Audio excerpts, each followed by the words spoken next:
We are reading from the Yogasutras. This is our Yoga class number 20. We are studying the second chapter and we are in aphorism number 4. Let me repeat the introduction to the sutra from the last class. There are 2 points we have to remember. The sutra is Avidya kshetram uttaresham prasuptatanu vichinna udaranam. The aphorism says that avidya or ignorance is the cause of the later 4. Avidya, asmita, raga, dvesha, vinivesha. These are the 5 kleshas, means painful obstructions.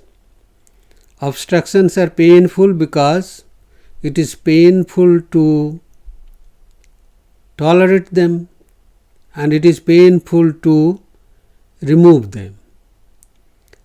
So, of these 5, avidya means the ignorance, asmita, that is our ego, raga, attachment, dvesha, hatred or aversion, and abhinivesha means clinging to unreal existence. So, of these 5, the first one, avidya, ignorance, is the kshetram. It is the fertile, well irrigated field for the next 4. That is egoism, attachment, aversion, and clinging to life. Clinging to life is also an engagement with the unreal or temporary or relative life.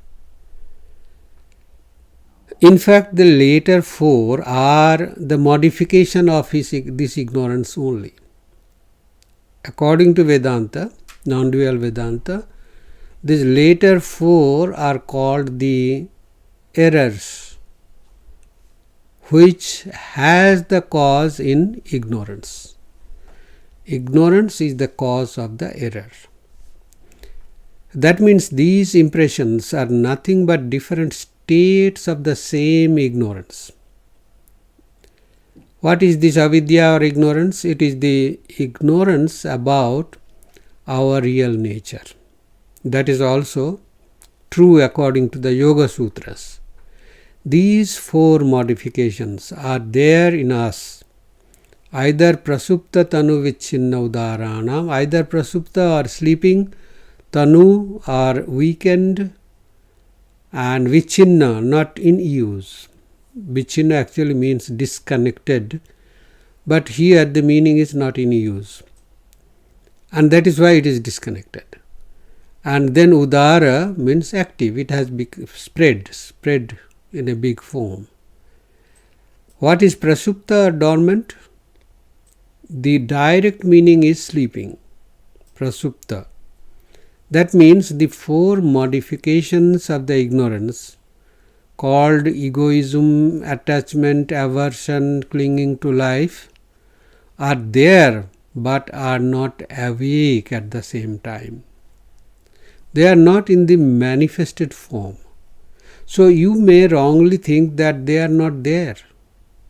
But when you face a challenging situation, then you know that they are there. They were waiting for getting their field of activities. Just waiting for that. When the field is ready, they will come up.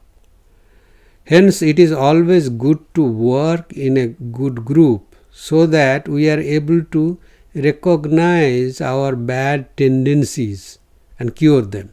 When we come in contact with another person or some persons together, then we will discover many defects in those people. That means those defects are there in me too. And the power to adjust with these defects, the power to accept each one as they are, not as I want them to be. that itself is a great, great work on our mind. So when we work together in a group, that helps us to recognize our tendencies which are either prasupta, sleeping, or they are disconnected, or they are weakened, or one of them is working. Sleeping means the pains have taken a very subtle form, the samskara form, they say, with an ability to germinate when the proper provocation comes. You offer proper reaction, and how that reacts, that will be proved. But this subtle state is what is slowly achieved by the exercise of Kriya Yoga.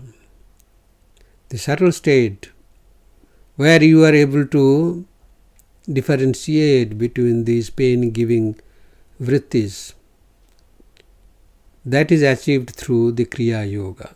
Everyone won't be able to detect their own defects, but through Kriya Yoga we achieve that power to detect the effects of those pain-giving vrittis or obstructions. When the pain-giving use of the vrittis are reduced and the mind is guided to concentrate on its goal, when the obstructions are reduced and the mind is guided to concentrate on the goal, then one gradually achieves the understanding of the goal. I hope we remember the word vritti. A vritti is the smallest basic unit of our thought. That's what we have learned in the beginning of the first chapter. Now as the practice grows, it reduces in the equal measure. As you practice in the equal measure, it reduces the power of germination of the samskaras, the power to regrow, or the impressions of the vrittis. The vrittis become like the fried seeds. Bharjita bijaha, they say in Sanskrit. Patanjali also uses that term.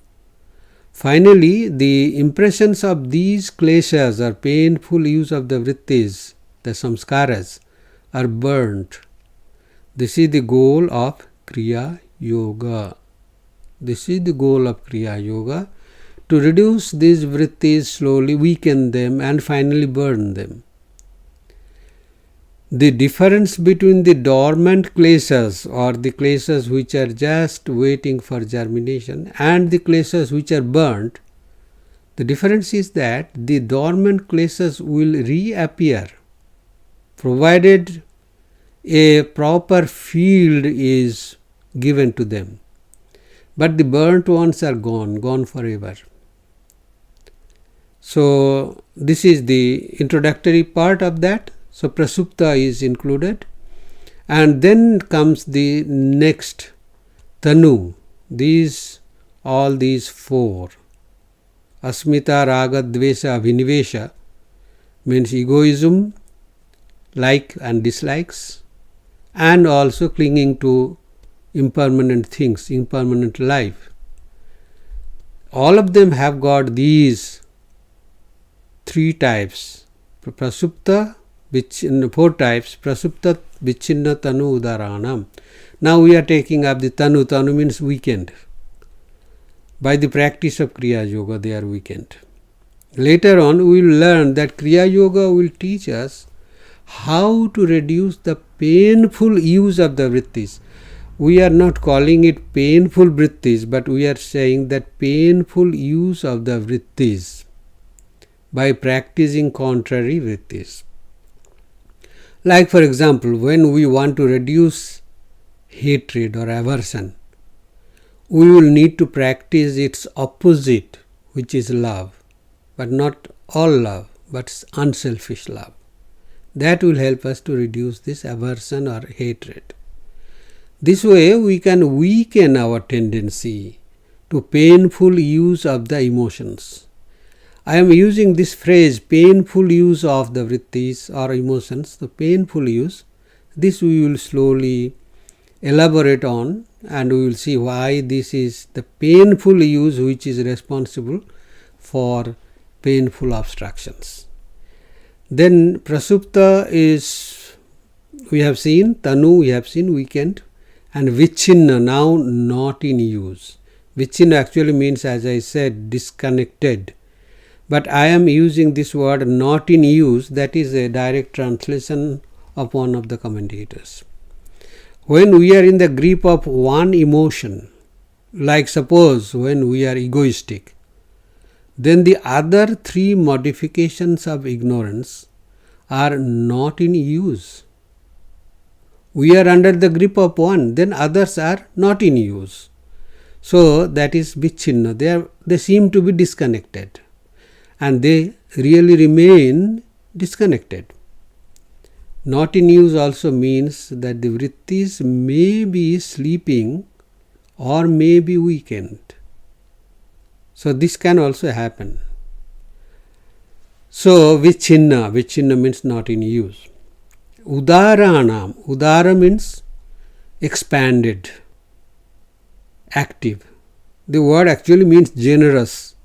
But generous means it has generously expanded, become active. That means one of them is active, either as good or as bad, active.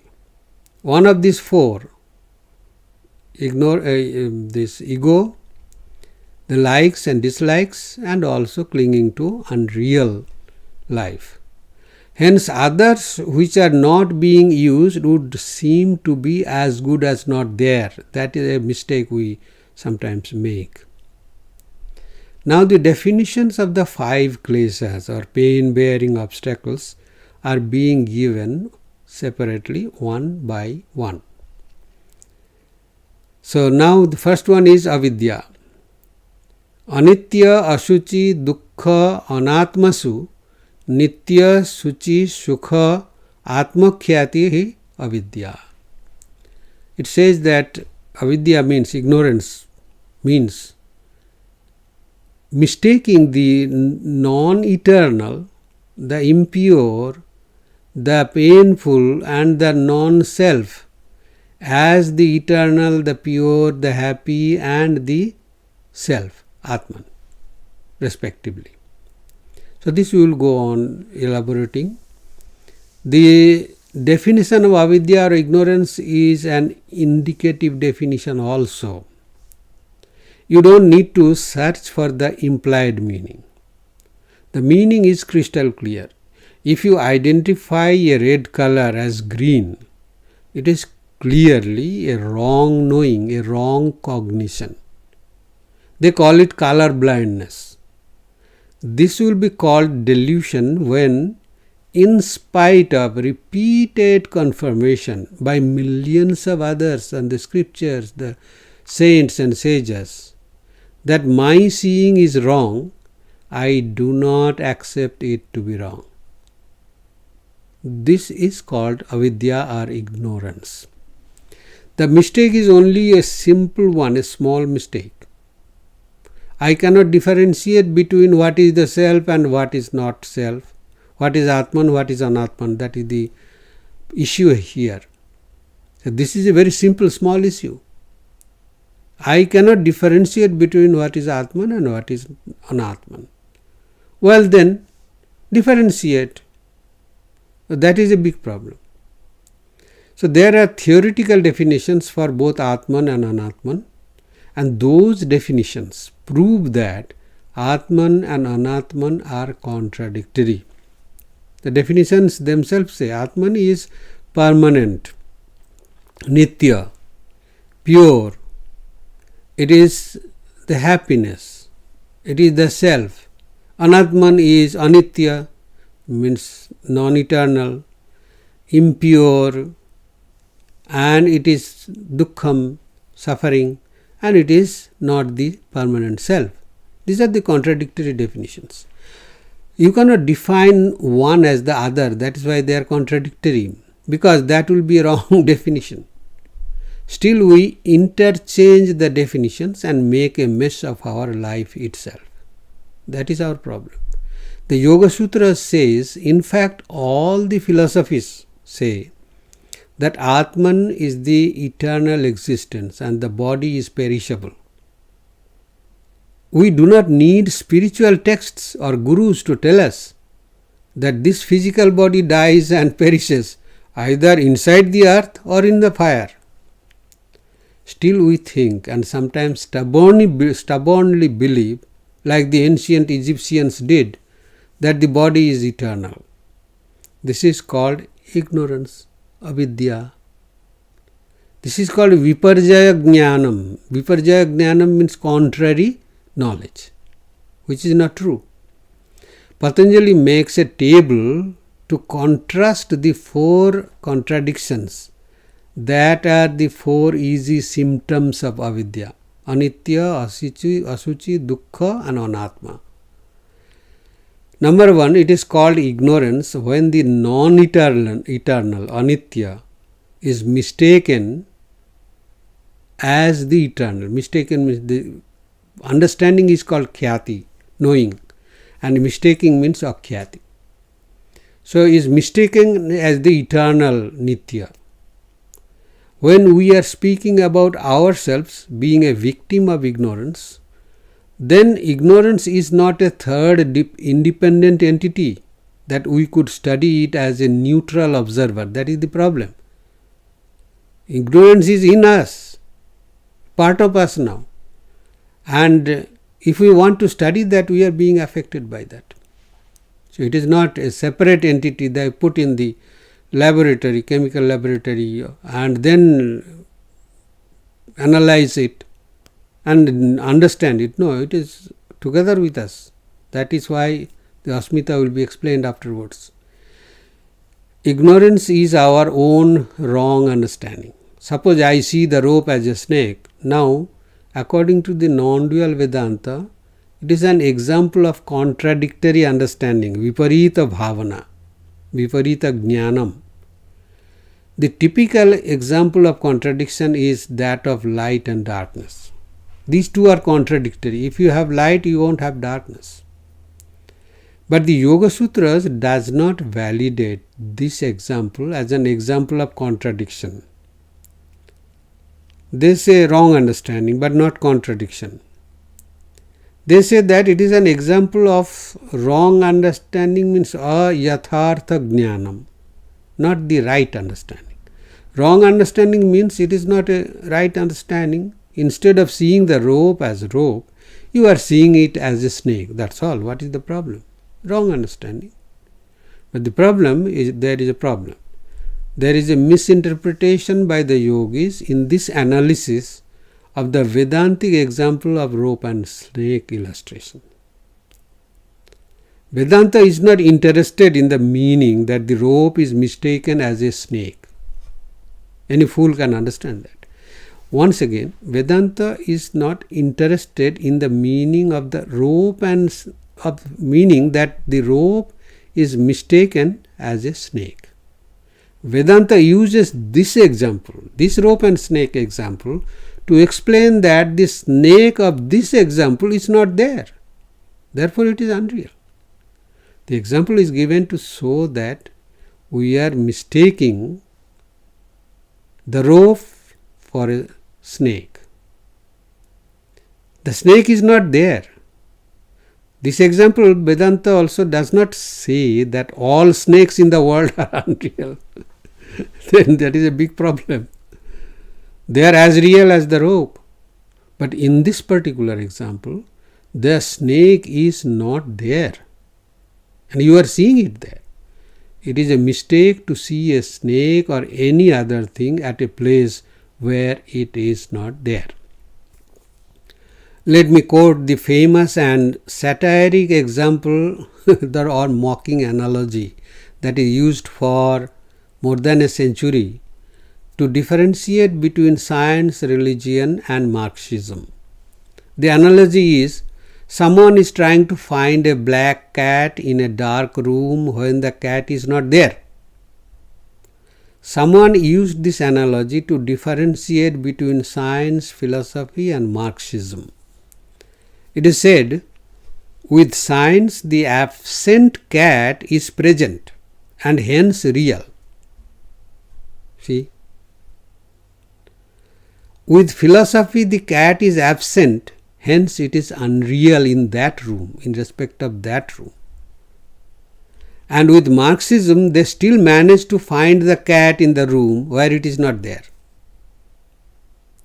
So, Vedanta says that the snake in the example is not there, hence it is unreal. But if you see it in spite of its absence, then it is a mistake. Anyway, the rope in the example has to be real. That we have learnt in the Mandukya Upanishad.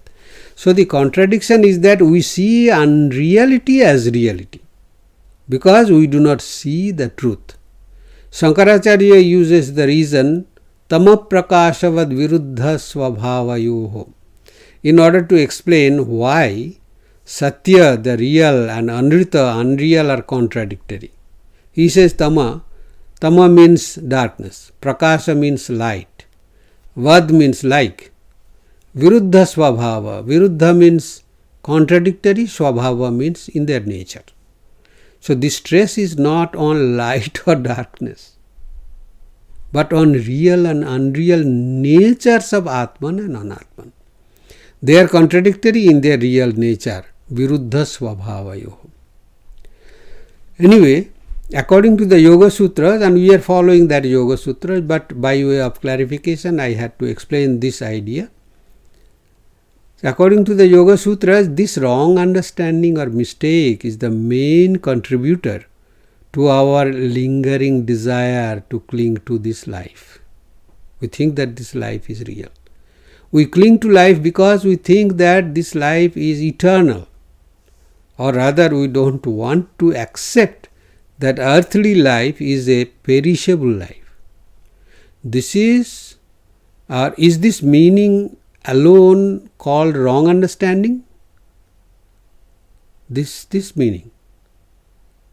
No, wrong understanding is like this. We know, we see, it is proven by millions of people dying before our very eyes that death is a sure truth.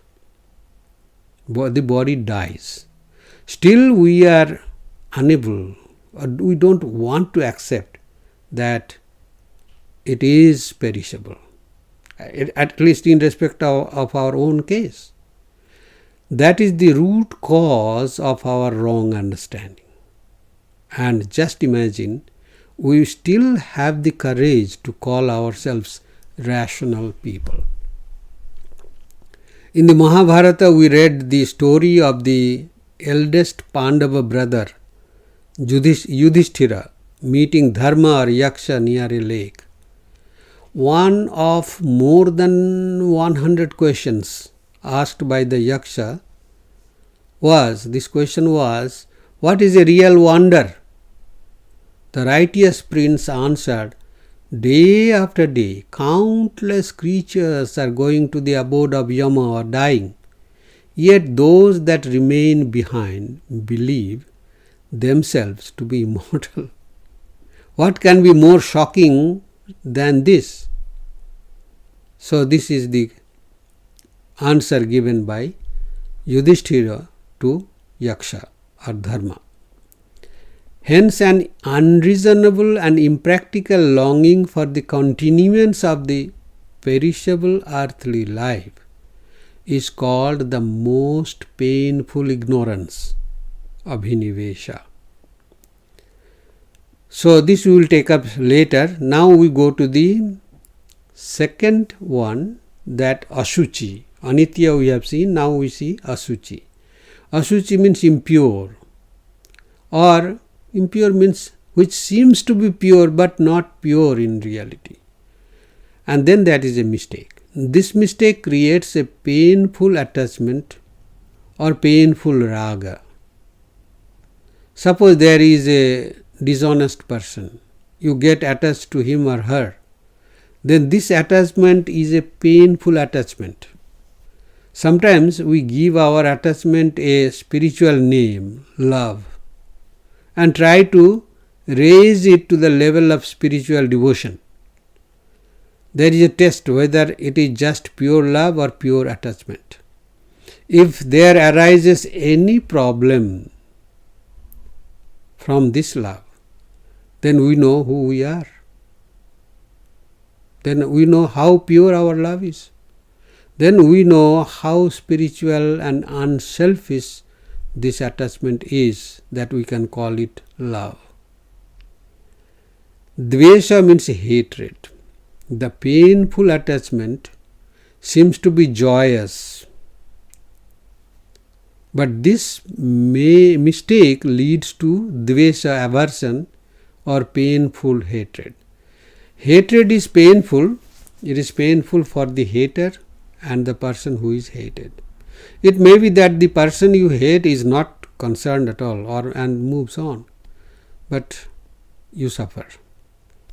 When we are in the process of hating others, that time we enjoy hatred. We enjoy hatred, but finally we suffer from that.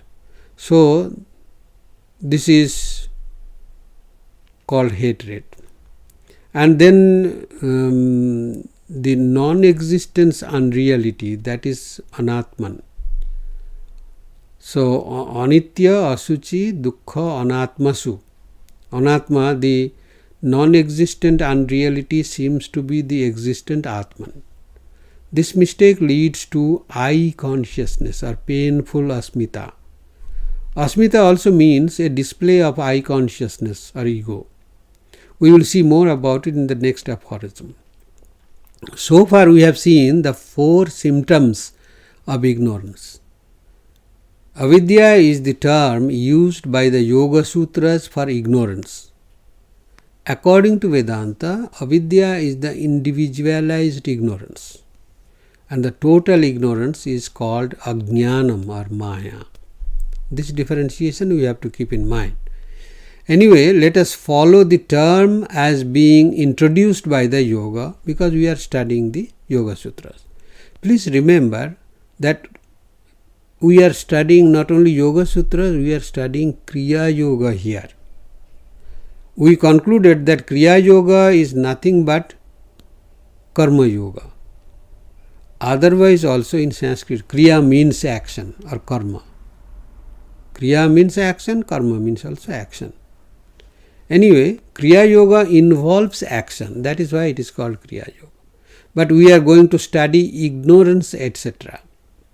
See, ignorance is not Kriya, is not an action. But we will study, we will know that ignorance too involves actions, mental actions. The word Kriya Yoga has 2 words in it. One is Kriya and another is Yoga. The significance is, as long as we are bodily or physically able to do physical actions, we need to practice Kriya or action together with Yoga. As long as we can do that. As long as what? As long as we can practice actions. As long as we are physically fit. We have to practice Kriya. But when we become physically incapacitated due to old age, disease, etc., then Kriya will drop off automatically. You cannot do things physically. We become weak. We become diseased. We become old. Then how to continue to live the life in that changed situation with the same zest and purpose, with the same joyfulness and purpose? How to do that? The answer is with the help of yoga only. That is why yoga has been added to Kriya.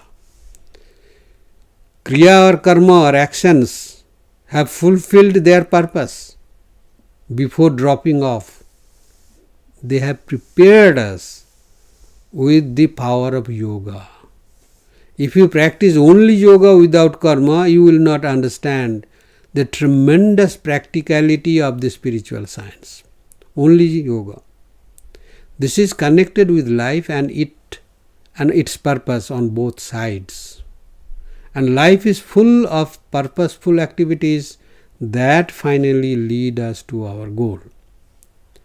Now we move on to the first of the 4 products of the fertile field of avidya named asmita.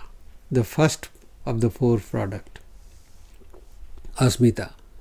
So we have seen that these are the 5 kleshas or the painful obstructions: avidya, ignorance; asmita, the ego; raga, attachment; dvesa, aversion, dislikes; and abhinivesha, clinging to unreal existence. So now the first one of the later 4.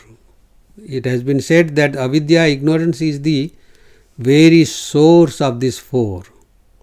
And the first one of these 4 is asmita, ego. They have to explain this first. Then only attachment, detachment, all these things become meaningful. So asmita means egoism. Here the sutra says drik darshana shaktyoho ekatmata eva asmita.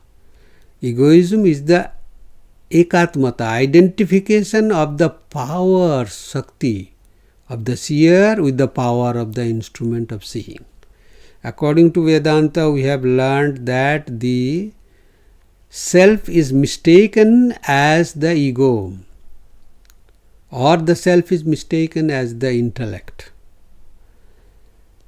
The existence is mistaken as the intellect or the body, means which is non-existent. So here egoism will be given a very psychological and deeper meaning, analyzing it psychologically. Asmita is actually called I consciousness. I consciousness. This is a compound, I plus consciousness. It is a compound of both the powers, compound of the powers. The power of the seer means Atman, and the power of the act of seeing. The act of seeing happens with the help of the intellect. Clear? It is the combination of 2 powers, not 2 things. Seer is not there. Seer's power is there. The act of seeing is not there, but the power of the act of seeing is there. We have to be very careful about this. This is a very, very deep, certainly psychological process. The power of the seer is in the form of consciousness. The consciousness is the power of the seer, Chit Rupa. And the power of the seeing is in the form of knowing, Jnana Rupa. I am saying Rupa, but this should be Rupa because the power is Shakti, that feminine gender. Chid Rupa, Jnana Rupa. So the power of consciousness is Chid Rupa. Chid Rupa means of conscious type. And the power of seeing is in the form of knowing, Jnana Rupa. Like the seer and the seeing mix up. There are other types of mixing up, like the power of the enjoyer and the power of the things being enjoyed, etc. This is a subtle point. Let me slowly explain this. For any action to be fulfilled or completed, we need 3 participants. We called them Triputi. We have learned it. Triputi means 3 participants. They should be there. Like in the case of knowing, the Triputi will be the knower, the subject, the intellect, the instrument, and the known, the object of knowledge. Subject, the instrument, and the object. Subject is the knower, object is the known, and instrument is the act of knowing, that is intellect. Similarly, in the case of enjoying, the Triputi will be the enjoyer, the instrument of enjoyment, and the object of enjoyment. In these cases, there is a mixing up of 2 of these Triputi. There are 3 participants, but 2 of them get mixed up to create this asmita or egoism. Nowhere in psychology it has been explained what is an ego, because it has no color, no shape, nothing. Only when we are egoistic we know we are egoistic. Actually we don't know, others know. So in the case of knowing, the mixing up happens where? Between the powers of the seer and the act of seeing. The act of seeing means buddhi has a power, darshana shakti. And drik shakti means the self, the atman, has a power. It is like the influences or the aura or the personal space of these two. There are three participants. The object is kept aside. Now subject and the instrument, they are acting on each other. So the subject and the instrument are involved in forming this asmita. Asmita is a simultaneous appearance of both the powers of the enjoyer, both the power of the enjoyer and the power of the act of enjoying. So it is not a form of the mixing up of the Purusha and Buddhi intellect. They are not mixed up. Their powers got involved and they overlapped each other. So that is why it is a mix up of their powers. Drik darshana shaktyoho, the aphorism says. Shakti means the power of drik, the seer, and darshana, the act of seeing. We said seeing, this word we used, it is an act, an instrument, and not the object. Clear? We have to be very careful. This is ego which we are trying to analyze, and the ego is formed by the combination of two powers of two of the three things. Clear? We did not mention the seeing, the objects of the eyes. Suppose I am seeing. So what are the objects? Eyes are the instrument, but what are the objects? Objects are seen. So the drishya, there is a book called Drik Drishya Vivekaha, very famous book in Vedanta literature. Drik and Drishya Vivekaha.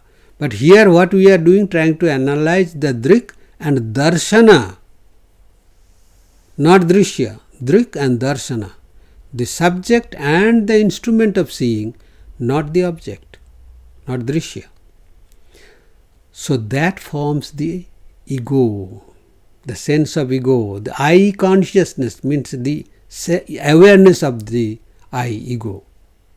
Then with that ego, that I am seeing, we proceed to see things or the objects called the drishya and seen. Now, so of the three, two have become one, which is called asmita or ego. And this asmita fellow goes to experience the drishya, the seeing, the objects of seeing, objects of the eyes. Clear? Two things now. One is seer, another is seen. And seer has got two parts in that. They have become combined now in asmita. The act of seeing belongs to the seer. And that is asmita. That is egoism. Here the asmita is I am seeing.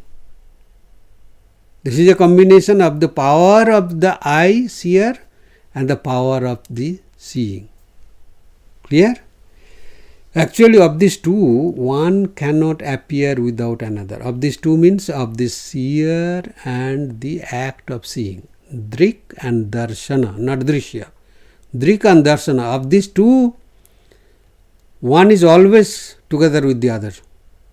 If I say the word seer, who is a seer? Seer is a person who can see. So therefore the act of seeing is intimately and intricately connected with the seer. You cannot have a seer which cannot see, who cannot see. Seer includes the act of seeing, the power of seeing. And what is that power of seeing? That buddhi. I consciousness. So, Purusha has the power of the seer, that is consciousness, and Buddhi has the power of seeing. So, Purusha and Buddhi, they cannot separately manifest themselves. If you take away Purusha from Buddhi, the Buddhi cannot stand, has no existence. And if you take away Buddhi from Purusha, then the Purusha cannot manifest itself. It needs something to manifest itself. I cannot see, but still I will be called a seer, no. And the act of seeing is there, but no seer is there, it cannot happen. So these two together is called asmita in the yoga psychology. Ego is explained here. This is a combination of two powers, the power of the seeing and the power of seeing, the power of the seer and the power of seeing. So hence, when there is a scope for the act of enjoyment, bhoga, so bhoga means it is a different concept. Now we are dealing with another example, enjoyment, not seeing but enjoyment, bhoga. Then the power of Purusha or the enjoyer has to act through the power of buddhi, intellect, because with the help of the mind we enjoy. In this act, that is the act of enjoying, the mix-up happens not between two, it happens between the three of the Tripudi. How? Let me explain it. There are so many intricacies in these things. Because the objects of enjoyments are pleasure and pain. What do we enjoy? We enjoy pleasure or pain also we enjoy sometimes. And or suffer. That is also a kind of negative enjoyment. So, the objects of enjoyments are pleasure and pain. And they have their permanent residence in intellect or mind. Pleasure and pain is felt in the mind. They are connected together with buddhi. Hence, the bhoga power, the power of enjoyment, and bhogya power, the power of enjoying something, are one and the same. So the powers of the enjoyer and the act of enjoyment already include the objects of enjoyment. Sukha dukkha means suffering and happiness and misery. Therefore, difficult to differentiate them as objects, because the objects are already placed in the instrument, the mind. So in case of enjoying, the enjoyer enjoys the object directly, because the power to enjoy holds the objects of enjoyments in itself. So this difference happens because when you are knowing, you may know the object as a separate entity. But in case of enjoyment, you cannot enjoy the object keeping it separate from the process of enjoyment. When you are enjoying directly the object. Clear? But when you are seeing the object as a separate entity. Right? Sukha dukkha, happiness and misery, they are there in us, in our mind. They are objects of the mind. They are living in the mind. They have residence in the mind, permanent residence in the mind, permanent address there. So you don't enjoy them outside somewhere. Enjoy them here. But seeing can be outside. The seeing object can remain there. You can come back. Brandenburger Tor is there. You can see and come back. When you enjoy it, it is there in your mind. It is together with you. So this separation is not possible. Clear? Hence, in the case of enjoyment, all the three are the parts of the action simultaneously together. They get mixed up together. So here the asmita is that it has got all the three together. And there the asmita is the combination of two, the drik darshana and here drik drishya. So when we mix up any two of the three of the Triputi, then that creates the ego, asmita. Now let me repeat this idea once more. This is very interesting and we need to understand this to understand our problems. I will use the Sanskrit expressions here because then it is easy to get this idea. We are studying the aphorism which says Drik Darshana Shaktiyoho Ekatmata Asmita. Number one, Drik means the seer who is the subject. Darshana is the act of seeing which is the instrument being used to see. And Drishya is the objects that are seen. This word is not mentioned here in this aphorism. The first two of these three are mentioned in the aphorism. Another word is important, Shaktyoho, of the powers of both. It is dual number, Shaktyoho, of the power of both. Who are these both? The Drik, the seer, and Darsana, the instrument of seeing. Okay? Ekatmata means being one, as it were. They become one. This Ekatmata is called Asmita, I consciousness. 5 words we have learnt now. Of these 4 are Drik, the seer, Darsana, the seeing, Shaktyoho, of the power of both, and Ekatmata, being one or appearing as one. The whole meaning now stands like this. When the powers of both the Drik and the Drishya appear to be one single phenomenon, that is called Asmita, I consciousness, ego. It is a mixture of the powers of both the seer and the act of seeing. Now we have left one word which is called Drishya, the seen objects. This is not included in the Ekatmata oneness. Clear? Hence, finally, we have 2 entities to consider. I am not considering this Bhogya, Bhoga and Bhokta, that concept here. So that we have already discussed. But I am taking one example and seeing it. But always the 3 create a possibility of reducing them into 2. In one case, the Drik and Darshana become one, and then the Drishya is enjoyed. In another case, Darshana and Drishya become one, and Drik enjoys. 2 are there, always 2. Either the first 2 or the last 2, they can combine themselves. Hence, finally, we have entities to consider, the Asmita or I consciousness and the Drishya, the objects of seeing or anything.